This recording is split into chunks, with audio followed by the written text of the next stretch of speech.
Hi, I'm Malika Bilal in for Femi OK, and you're in the stream. Today, quitting your job to travel the world. It's something many may think about, but who actually goes through with it? Turns out many in our online community have. Here's what some of them had to say. Quitting your job to travel can only be done by somebody that wants it more so than anything. I've had to give up a lot of comfort. First, we had to live off of our savings. What motivated us, it's the passion for life. We certainly had to deal with a lot of uncertainty along the way. You begin to realize how amazing this world is. To meet new people, eat new food. A vagabond lifestyle is possible. Do you think you would ever regret that you traveled the world? I don't think so. Go out there. Go traveling. The world is waiting for you. Do it now. Regrets? So we'll see passionate words from our community members, and I know our digital producer and co-host, Omar Badar, is looking out for so much more online. What are you seeing? You know, it's been quite interesting online. We put out this poll asking whether people have considered quitting their jobs to travel the world. The majority basically said that they have considered it, but they did not do it. Probably would count myself among them. But the interesting thing is that more people said they have not considered it than those who have actually gone through with something like that. And if you're thinking, what reasons could there be not to be excited about this prospect? We have some people weighing in, like Elizabeth, who said, I've done it. It's not sustainable unless you're making money on the road and have a convenient passport. Bangladeshi passport isn't one of the convenient ones. And we have Layla over here who says, I think that this is a luxury for the rich because traveling is expensive. Also, you've got to be male and from a Western country. Otherwise, safety and visas are big issues. So these are some of the reasons why people are throwing cold water on the idea of quitting your job and traveling. But we want to hear what you think at home, whether you would consider doing it. Tweet us with the hashtag AJStream. And we'll see if our guests today can convince you. Joining us to share their stories, Kach Umandap, who quit her corporate job in 2013 to travel the world. She joins us from the United States in the middle of her travels. In Bosnia-Herzegovina, Will Hatton, an adventurer with his own blog, The Broke Backpacker. Ishwinder, Kaur and Vikram Gambhir are a couple who traveled for 2 years before settling down in Australia, where they're joining us from today. And in the United Kingdom, Jordan Simons, who vlogs about his travels on his YouTube channel, The Life of Jord. Welcome everyone to this stream. Now, Jordan, I'll start with you. Take us back. Sure. What was the moment that you realized this life of travel was what you wanted to do? Okay, well, for me, I think I had a class at the beginning of last year. I was playing football and I got a bit of an injury. I basically completely tore my ACL, the ligament that goes through your knee. And I ended up having to have an operation on that. And it meant that I was in bed for about 2 weeks after that operation, just laying in bed, watching Netflix and YouTube. And I was completely unexcited and unpassionate about the thought of going back to work and going back to my normal life that I had there. So that was when, while watching YouTube travel videos, I just decided to try and do something completely different. And then I started making the plans to quit my job, sell my stuff, and give myself a new challenge of traveling and seeing somewhere else. And Kach, I can see you smiling there as Jordan was telling his story. What about you? What was your story? How did you mentally prepare and then decide you're going to do it? Kach? Oh, hello. Oh yeah, I was 24 years old in 2013 in Kurdistan, Iraq, and I've met these two hitchhikers from Poland, and I was like, they are the same age as me, and I asked them like, how can you do these things and why not? And I was just busy working with my corporate job in that oil company, and that's it. Like I thought I was having a quarter life crisis, and it's just like. At 20, I left my work my life in the Philippines to move to the Middle East, and because like most of the Filipinos will just move to another country just to work and to have a better life and support the family back home. And at the age of 24, I asked myself, why am I doing these things? I have bills to pay and stuff like that, but I was not happy, and I wanted to travel the world, but people keep saying that it's impossible because I have I have a Philippines passport. And it's impossible because I don't have rich parents. I have to support myself. But then after 2 years, I just like during the time I read a lot of articles, like reading and planning and just thinking how I can sustain the life of travel. Like I save enough money, but I wanted to travel long term. So like I invested in different skills. Sure. And did you have a clear idea for how long or how long term you wanted to go? Or have you just figured it out on the way?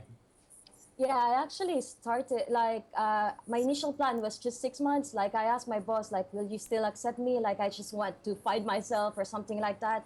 And my initial plan is just to travel around Southeast Asia because if I quit my job in the Middle East, I will not be able. Like I have to close all the bank accounts, and I can't have a bank account in the Philippines.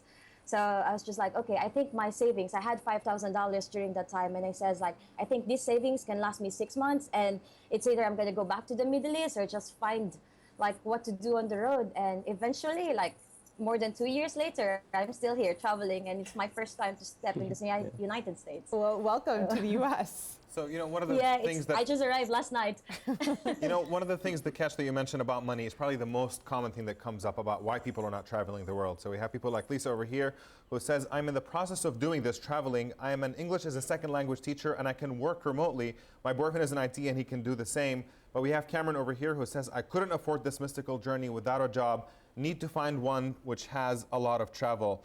Will, do you think the prospect of getting a job that lets you travel a lot, does that give you the full experience, or do you kind of need to quit your job and just go on this as a way to really get what it really means? I suppose if you've never traveled before, it does kind of make sense to start with baby steps. And if you can travel with your job, especially if you've got a job that you enjoy, it definitely makes sense to do that. For me, I never had a job that I particularly enjoyed. It was always like unloading lorries, stuff like that. It wasn't particularly glamorous. So I kind of wanted to find a career that I was actually passionate about, and that's why I started to get into writing, really, in a nutshell. Ishwinder and Vikram, I want to pick up a point that Kach mentioned a little bit earlier, and that's something that I'm going to show you via my laptop. She talked about visas and that passport, and so I want to show you this passport index, which ranks passport power. The United Kingdom and the United States are near the top, not surprisingly, 147 countries you can enter without needing one. But India, pulling this up here, there are only 59 countries you can enter without a visa. So did that make things a little bit more difficult? Yes. I mean, a lot of the countries, let's say in Europe and United States, we traveled to those countries while we were still working because these countries need you to have a stable job so that they are assured that you will never stay back in these countries. Vikram had his Belgian visa rejected. He got a 3-day visa, 5-day visa. His US visa was also rejected. So I've had multiple visa rejections, and even for visa on arrival, for instance, if you have to, it says that we can go to Turkey on a visa on arrival, but you need to have a European or a US visa, which pretty much defeats the purpose of calling it a visa on arrival. Right. So things like those can. Yes, sorry. Go ahead. I just wonder if that's discouraging. I mean, is that a real hindrance, or is that something you just kind of work around? It makes it a little more difficult, but if you want to travel, you'll find a way, is what I've realized. You have to do more paperwork, you have to be more diligent, you have to take care of a lot more things, but it won't really stop you in the end. You will still do it if you want to do it. When we were doing our long-term travel, though, we made it a point to go to the countries which were more visa on arrival sort of countries for us, or easier to get visa for, because we wanted this sense of freedom. And that's why I sort of want to make a point about having a job that allows you to travel. For me, it became very important to not have any commitment while I'm traveling, because for me, travel was about the sense of freedom you get from traveling and having just no obligations to anybody, just being completely free to wake up in the morning and to do what your heart tells you to do that day. That is my dream come true. Yeah, so like if I had to do a job, I wouldn't do a job in anything related to travel, because that would defeat the purpose of traveling for me. I would never do it. You were mentioning I do passports. feel around the whole visa issue as well. For us, being a British as well as Will, we do have a massive privilege at the moment to have this passport and be able to go a lot of countries. And I feel like it's sort of a golden ticket that you should make the most of if you have that privilege. Yep, and people are definitely echoing that sentiment online as well. We have Michael here who says definitely privilege involved, especially passport privilege. Even if one has money and family, movement can be very limited. But we also have a video comment here from Eric that I would like you to take a listen to. Let's listen to what he has to say. Quitting your job to travel the world definitely is something that a precious lucky few have the luxury to do, especially with the socioeconomic status of some people in places like the United States, India, and the Philippines. And I believe that we're seeing this rash of quit your job and travel the world narratives that are just a little irresponsible at times. But if you really want it, there are opportunities out there, but not for everybody. Well, I want to throw this to you. How do you respond to people who say that it might be irresponsible to just encourage people to quit their jobs and travel, that it's not really, at the end of the day, something that everybody can do? Well, firstly, just on the visa thing, I'm currently in the process of applying for a Iranian and a Pakistani visa, and it is an absolute nightmare. So I do understand the difficulty of trying to get visas if you don't have, you know, I mean, I've got my British passport. I've just applied for an Irish passport, which allows me to get into Iran. It'd be impossible to get into Iran otherwise. And we're seeing that picture right now, you holding that new passport, looking very happy. Man, that took 6 months to get, and it's going to be so worth it. I'm very, very excited for Iran. With regards to it being a little bit irresponsible to tell people to just quit their job and to go traveling, I think there is definitely some truth in that. I think what's important to understand is it's not necessarily a case of just quitting your job and going traveling. It's kind of more of a case of finding what you're passionate about. And some people might not necessarily be passionate about traveling, but I think you kind of need to find that passion and embrace it. And I just think that a lot of people are working jobs which they don't necessarily like, and it's really important that they give themselves the opportunity to try as many different things as possible and find what it is that really makes them tick, and then just embrace that. And for me personally, it was traveling, and I've also found that when I am traveling, you're in a very good space to think and work out exactly what it is you want to do with your life. So I mean, that's why I think everybody who has the opportunity to do so really should try to travel if they can. I want to talk about some of the experiences some of you all had. Kach, one of the things that caught our eye when we were doing this research for this show was that you were in Vietnam as part of your travels, and you got a stint on a reality show. So just showing really the range of things that can happen to you when you go traveling. So I want all of our audience to take a look at you on this show. Guys, initially I thought I'm gonna vomit because what I was imagining the food that the first food when I was putting it inside the intestine, and I thought it's the same, and it looks like uncooked, and it's cold, and it's the first time I've seen that in my life, and that's the first time I taste it, and when you bite it, it's so crunchy. So most of our guests are smiling at that Kach, but how is it that you end up on a reality show? It's not very abnormal to eat new foods, but doing it on television might be. It was insane. Like, actually, I was backpacking in Southeast Asia for 4 months during that time, and I've met my partner, and he's teaching English there. And being Asian in Asia, it's so hard for me to find initially to find a job teaching English because they know I'm not a native English speaker. And then I was just checking online, meeting locals, meeting Vietnamese, and they've said that they have this reality TV show, and they're looking for 2 foreigners to try like 10 worst food in Vietnam, like even like dogs and different kind of things that you won't eat if you're just a normal tourist there. And the winner, I won the competition, and then they offered me to travel around Southeast Asia in that Vietnamese show and try different weird food in Asia, and I was just like, no thanks, I'll just travel to India. It's just, and I accepted that job because during the time I didn't have cash, and I was just like, okay, I have to find different ways to fund my trips and to support myself in Vietnam. It was a great experience. You know, Malika, one of the things that people are talking about online as well is the fact that travel experiences can actually be different for white people than they might be for other people. So you have people like Zagbo over here who says, as a person of color, you have to consider that some places won't be welcoming or you may be treated with suspicion. Goes on to say, I visited Germany and we encountered a neo-Nazi group. Nothing happened, but it was unsettling. Now, of course, the experience of coming across Nazis is a bit extreme, but there are a lot less extreme and more common situations where people might feel kind of uncomfortable. Ishwinder, have you ever been to places where you felt like people were just not welcoming because of where you're from and the fact that you're not the typical Western tourist? No, it never happened. Except for a couple of places in India itself, because Indian tourists are not very welcome at every place in India, because we prefer Western tourists for certain reasons.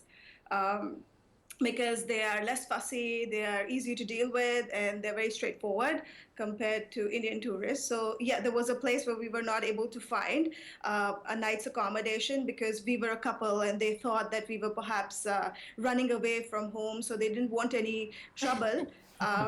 So they just didn't give us accommodation in that place in India. Interesting. Well, that's one of the potential lows to traveling. I want to share another one. And this is from your experiences, Jordan. And this is something I think a lot of people, at least in the West, can relate to because we're used to having instant access to Wi-Fi and the internet. And so, of course, since you're vlogging, you really needed it on your travels. I want all of our viewers to have a look at this. So this is my dorm for the night. That's pretty cool. So I'm charging up my stuff now. I'm going to charge my laptop, charging my phone, and then I'm going to walk back into town and finally finish that upload. This place is so tucked away. I found the road. I think it's still a few kilometers back into town. This is really a lot further than I thought. I've got my uploads on USB. Life is not giving me a break today. Okay, I found a solution. They've let me connect to the Ethernet. I'm free! Okay, I finally got it uploaded, because that's just what it's been like here for the last few days. It's been so hard to find Wi-Fi, and good Wi-Fi, and it's taking a day or two to upload each video. So Jordan, I see that and I think you need to be ready to deal with uncomfortable situations that maybe you weren't expecting. And you also might need to have an entrepreneurial spirit. Talk to us about what it's like to be on the road and be faced with these kind of difficulties. Sure. For the most part, most places I've been, actually, Wi-Fi was okay. It was surprising that that was somewhere in the Philippines, and it was surprising that it was so hard to find it there. And that was after a couple of days of searching, and eventually I managed to get this upload up. But I think what you're saying about an entrepreneurial spirit, then I think you do need to have a lot of discipline to be able to try and work while you're on the road, because it's easy to get sucked into just having fun and just relaxing on the beach if there's lots of other people around you doing the same. And unless you have, I don't know, the future in mind, then you'll easily get sucked into that and you'll just run down the pot of money you've saved rather than trying to concentrate on making more money in the future to keep it going. Jordan, what do you shoot on? I've got a few different cameras. I think that one was on just a point and shoot. What do you recommend for someone who wanted to get into it for like the first time? Should they buy a GoPro or what? I've got no idea. I love that question, Will. Yeah, go ahead, Jordan. Yeah, sure. So actually, it was actually recommended to me by another vlogger, and I use for the most part the Canon PowerShot S120, and it's just a point and shoot. It costs maybe 500 US. So, I mean, mid-range for a point and shoot, or maybe quite expensive, but it does everything you need for video if you're starting out. Cool, man. Yeah, your footage is great. I'm definitely tempted. Thank you. Ishwinder? Although I do believe that there is, when you're traveling, there is a part of you that does seek corners and parts of the world that you can go to and be completely disconnected. I mean, we sought places where we were like so remote that there was no telephone signal and there was no Wi-Fi, just so that we can be there in that quiet corner and just be, I did not have a phone for 2 years. And I was very happy with it. But because that sounds there's a part amazing. of travel. Can there be a point where that gets to be a little bit too much? You know, we have people like Amanda here on Facebook who says, quitting a job to travel is a very romantic idea, but constant travel can be incredibly draining, and it's not uncommon for digital nomads to get burnt out on travel. Will, have you ever been in a situation where you felt like you just want to be done with it and go somewhere where you have a reliable internet connection and normal life to some extent? Not reliable internet connection. Yeah. But a life where you're not moving places every 15 days, because that started to take a toll on me for sure. And I got sick, and that's when we decided to stop traveling and start to settle down. But it was more about realizing that it was not giving us everything we wanted. Like I expected a lot of happiness to come from travel, and everything was going to be okay, and it was going to be eat, pray, love. But I was just sitting on the beach, and the sun was rising, and we were in Goa, and it was supposed to be the party place, and we were supposed to be so happy, and it had been days and days that I had been like really, really sad, and I was like, I just sat there and started crying and acknowledged that I was sad and it wasn't doing everything for me. But then luckily, just on that very day, I saw a glimpse of what can be. We had a spiritual encounter with a person, and things turned around from there again. But all that could happen because we were traveling and we were open to new experiences, and we were acknowledging what we were feeling rather than saying that this is what the society has told you to do and this is what you should be doing. Right. And Will, as she's telling that that story, you look like you could relate, and you have a question. So Will, I want you to ask you a question, but also tell us if you could relate to that. Yeah, okay, my question first was, were you looking for that spiritual encounter, or did it just kind of like happen? It was the most odd coincidence we have. I used to live with somebody when I was working in Delhi. He knew an enlightened master who happened to never come to Goa. That was the first time in 70 years that he was in Goa. And we were leaving 2 days later, and that was the evening he came. So there were too many coincidences to list out. So it couldn't have been If you're planned. asking on a personal level, if we were seeking to a spiritual encounter, no. I was just looking for happiness, which is why I decided to quit the job, which is why we decided to travel, which is why we got married, because we were looking for happiness. And when it all failed, it also all came together. All failed? You said when you got married, so just clarify for us, what part failed? I mean, the search for the enduring happiness. Now, things make you happy for a few days or a few months. You get a promotion, you're happy the next day you're sad again, and you just wanted to know, where is the source of happiness? Where does it come from? And traveling just taught me that it comes from somewhere within. It can't be outside. It can't be in a lot of places. It's just somewhere inside you. So we talked to some people about what they got out of travel, and we have Jeremiah here who says knowledge, insight into cultures, existence and survival, building firm network, interracial friendships, and language acquisition. And then we have Katie over here says what has been really rewarding for us was about this experience is that it pushed us to become more adventurous and entrepreneurial. Will, do you think that you as a person have changed? Like, can you point to something specific about what you are as a person right now compared to what you were before you were traveling? Yeah, I'm definitely a lot more confident. I'm a lot happier with where my life is going and what I'm doing. I've got a lot more drive, a lot more enthusiastic, and I think I'm constantly, trying to push myself out of my comfort zone with the hope that I'll learn something new. And that's kind of why I travel, and that's kind of why I'm doing the trip that I'm doing at the moment and going through places like Iran, Pakistan, Tibet, Bhutan, places I don't know anything about. Got no idea what it's going to be like. I know it's going to be hard, but I think that will give me an opportunity to kind of learn more about myself and about different cultures. And I'm not exactly out there to find myself or anything like that, but yeah, that's why I want to travel. I want to learn new stuff. So we have about a minute left, and I hear you, Jordan, but we have about a minute left, so I just wanted to get your final thoughts from all of you on what is next on your travel planners, because you might be able to inspire our community, me and Omar. So Jordan, I'll start with you. What's next that a place you haven't been to, you really want to go? The next for me, well, I'm going straight back to Indonesia after Christmas for 2 months, and then after that I'm going to be in China for a couple months, which is a product of the video blog I've been doing, so it's something I'm really excited about. Kach? For me, this next year will be like a big year for us because I got engaged to the guy I've met while backpacking in Asia. Congratulations. So we're getting married next year. And I am aiming to go to Antarctica.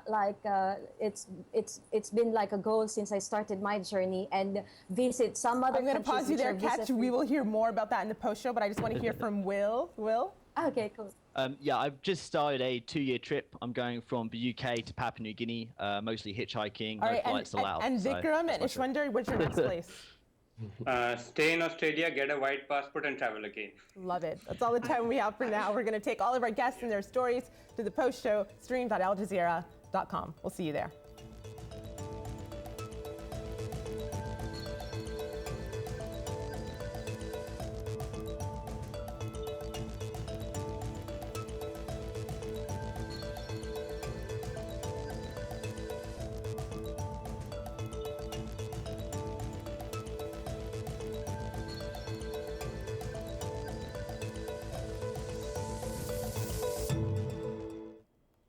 Welcome back to the Streams online post show. We're just really getting this conversation going because we've heard about all the great places our guests have been to. And so Omar and I are trying very hard not to have travel envy. The whole point is, would you quit your job to travel the world? But I do love my job. Omar, you fair to say you also love your job. Compared to travel, that's the hard part. Exactly. Maybe after the show, we'll just back up. It is a difficult balance, which is why my next question might give us a little bit of perspective. So Vikram, I'll pose it to you. When you decided to settle and stop the travel, did you find it hard to pick up where your career left off, or your social life for that matter? What was it like to reintegrate yourself back into society? When I finished university, I did not have to look for a job. I landed with the job straight out of university. And after moving to Australia, it took me about a year to get a similar job. So it was tough. It wasn't something that I was prepared for initially, but compared to what I went through while I was traveling, the things that came my way, this was not that difficult.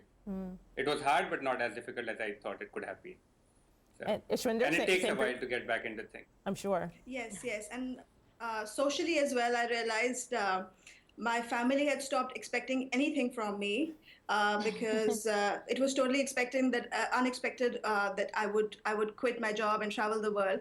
And because 2 years is a long time, and you get out of touch, and you are not able to wish people on their birthdays or be there on the special days, so the family also pulls back. So right now, not only are we trying to get back on track financially, but socially as well, just restoring our parents' faith in us and our family's faith back in us that we're here and we're here to stay and we're not going anywhere is something that's taking energy. Right. Well, speaking of families, I want to show this little clip. This is Kach's mom. And it's showing her hang gliding in Brazil. Take a look at this.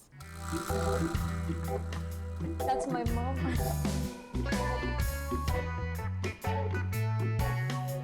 So Kach, I see you smiling really from ear to ear there, and it's so cool to see your mom doing that. I can't imagine my own parents doing it. But I know that here you have her along with you on your travels, but in the beginning it wasn't so easy. What was some of the pressure you faced in the beginning? Yeah, like the expectation in my country is just like you have to find a good job to have like a good career to support the family and, you know, to support your future. And when I quit my job, my mom accepted it, but they thought like I was just having a quarter life crisis. And my father was like really disappointed because like you studied in university and you have that job and it's something like that. And then eventually after a year of traveling, and notice like the journey that I'm doing, which is quite impossible, like quite not normal for my nationality.